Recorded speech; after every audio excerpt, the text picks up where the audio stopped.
भगवान शुकदेवाचं पूजन महाराज परीक्षितानं भगवान शुकदेवाचं पूजन केलं, यथायोग्य प्रणाम केला. माझं 7 दिवसाचं जीवन खऱ्या अर्थानं गुरुदेव आपण कृतार्थ केलं. शुकदेवानं मस्तकावर हात ठेवला. राजा, या भागवत कथेच्या माध्यमातनं तू तुझा उद्धार केला, ही गोष्ट सत्य आहे. पण खरं सांगू, या भागवत कथेच्या माध्यमातनं तू तुझ्या पूर्ण पितरांचा उद्धार केला आणि सगळ्यांचा गौरव तू वाढवावा असं काम केलेलं आहे. राजा, तुझं कल्याण असो. एका साधूचा हा आशीर्वाद आहे बघा. राजा, तक्षक येईल, तुला दंश करेल, पण तो तक्षक दंश करण्याच्या आधीच राजा तू भगवत प्राप्तीला गेलेला असेल. शुकदेव निघून जातात. शुकदेव भगवान की जय. महाराज परीक्षित शुकदेवानं सांगितलेल्या भागवताचं चिंतन करत बसलेले आहेत. तक्षक आले, दंश केला, पण महाराज परीक्षित त्याच्या आधीच भगवंताच्या चरणी समर्पित झाले होते. नैमिषारण्याच्या वातावरणामध्ये सूतांना महाराज शौनकांना दैदिप्यमान अशी ही कथा सांगताना सूतांनाही त्या दिवशी विराम दिला. आज आपणही या कथेला विराम देणार आहोत. कथेचे 5 फळ सांगितलेत बघा. 5 फळ. कथा काय करते?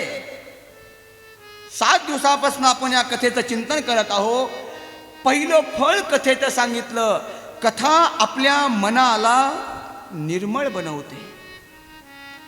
दूषित जे मन आहे, या दूषित मनाला निर्मळ बनण्याचं काम कथा करते. कथेचं दुसरं फळ सांगितलं, कथा आपल्या मनाला निस्संदेह बनवते. आपल्या मनातल्या शंका दूर करण्याचं काम कथा करते. तिसरी गोष्ट, कथा आपल्याला निर्भय बनवते.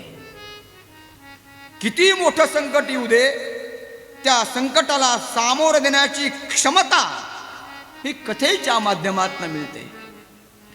कथा आपल्या मनाला नवनवीन चांगले विचार निर्माण करण्याची प्रेरणा देते. आणि सर्वात महत्त्वाची 5वी गोष्ट, कथा अंतसमयी आपल्याला निर्वाणापर्यंत पोहोचवते. हे 5 फळं आहेत. आज आपणही कथेला विराम देणार आहोत. त्यावेळेस त्या क्षणी मी या व्यासपीठावरनं आपल्या सर्वांचे कितीही आपलं अभिनंदन करावं, कितीही आपल्याबद्दल बोलावं, खरोखर कमी आहे. ही कथा सफल होण्यासाठी आपण सर्वजण याला कारणीभूत आहात बघा. आपलं घर सोडून एका विश्वासावर आपण इथं आलात. आपलं घर सोडून प्रेमासाठी आपण इथं आलात. मी आपल्या सर्वांनाही एक नम्र प्रार्थना करेन की या पवित्र वाराणसी क्षेत्रामधनं या कथेची सफलता आपल्याला खऱ्या अर्थानं घेऊन जायची असेल तर कुठला तरी एक चांगला नियम आपल्या मनामध्ये आपण स्वीकारा. कुठलाही एक चांगला नियम जो योग्य वाटेल, आणि काहीतरी एखादा तरी दुर्गुण या ठिकाणी सोडून द्या. तरच या कथेची फलद्रुपता आहे बरं का. नाही तर मग कथा करायच्या, नियोजन करायचं, इतका सगळा घाट घालायचा आणि यामधनं काही मिळवायचं, तर यामध्ये कोणाला काय मिळवायचं सांगा बरं मला. कोणाला यामधनं काही मिळवायचं नाही. मिळवायचं आहे ते फक्त इतकंच एक मिळवायचं आहे की आपलं सर्वांचं आयुष्य हे समृद्ध बनावं, सर्वांचं आयुष्य भगवत प्रेरणेने संपन्न बनावं आणि उत्तरोत्तर आपण सर्वजण कथेमध्ये येण्यासाठी सक्षम बनावं. यापेक्षा काय मागायचं देवाला? यापेक्षा बाकी काही नको. माझ्यासोबत आलेले हे 3 जण गुणवान, या कथेचे अध्यक्ष डॉक्टर शिक्षी सर, सर्वांना या ठिकाणी तन मन लावून सेवा केली बघा. सर्वांना तन मन लावून सेवा केली. मला इतकंच म्हणायचं आहे, या सेवेमध्ये कोणाकडनं आमच्या सुभाषदादाकडनं असू द्या किंवा गोपाळ भाऊकडनं असू द्या, धनुभाऊकडनं कोणाकडनं जर काही जरी चुकलं असेल तर त्या चुकीच्या वतीनं मी क्षमा मागतो. आपण माझे आहात बघा आणि कायम आपण माझे राहाल. इथून जाताना फक्त एवढंच घेऊन जाऊया, कोणाबद्दल कधी मनामध्ये वाईट विचार न येऊ द्यावा, इतकीच भगवंताला प्रार्थना करत मी माझ्या वाणीला विराम देणार आहे. परत एकदा आपल्या सर्वांचं कौतुक आहे, अभिनंदन आहे. जय हो जय श्री भागवता, आरती करू तुझ भगवंता. जय हो जय श्री भागवता, आरती करू तुझ भगवंता. जय हो जय श्री भागवता, आरती करू तुझ भगवंता. श्री शुक मुनीने परम भक्तीने पडिले हरी या हरी चरिता. आरती करू तुझ भगवंता. जय हो जय श्री भागवता, आरती करू तुझ भगवंता. वेद करूचे मधुर फळ, सादुर सेवे सोज्वळ. आत्मा राम मुनी सकळ, सेवुनी झाले जन सुफळ. पावनी आली अवनी, अकरणी अवल करणी श्रीपतिता. आरती करू तुझ भगवंता. जय हो जय श्री भागवता, आरती करू तुझ भगवंता. तेरा साची वाणी सात हरी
सहितं नमामि बाहु सुमने तव पदचरणी प्रणाम करुया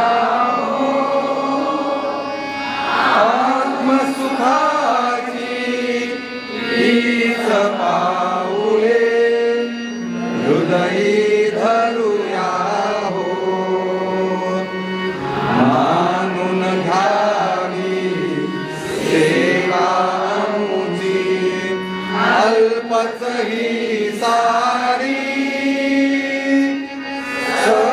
सद्गुरुराया प्रसन्न भावे भक्ताला तारी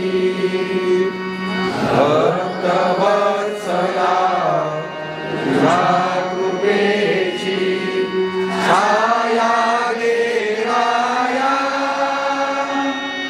तुझोलीन आम्हा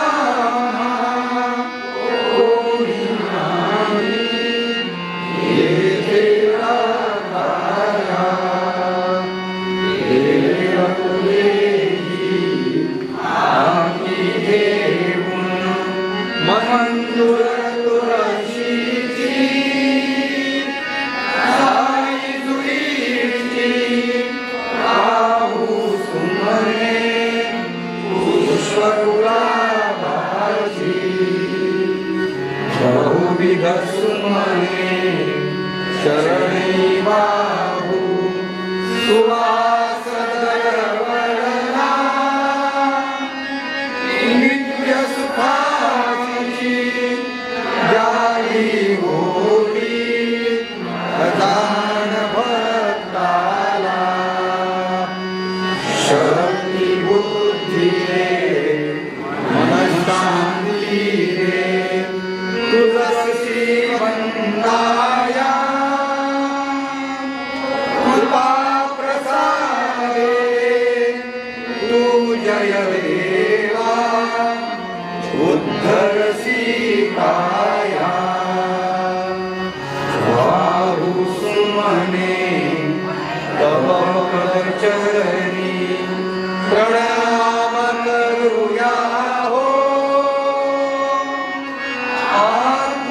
आत्मसुखाची हीच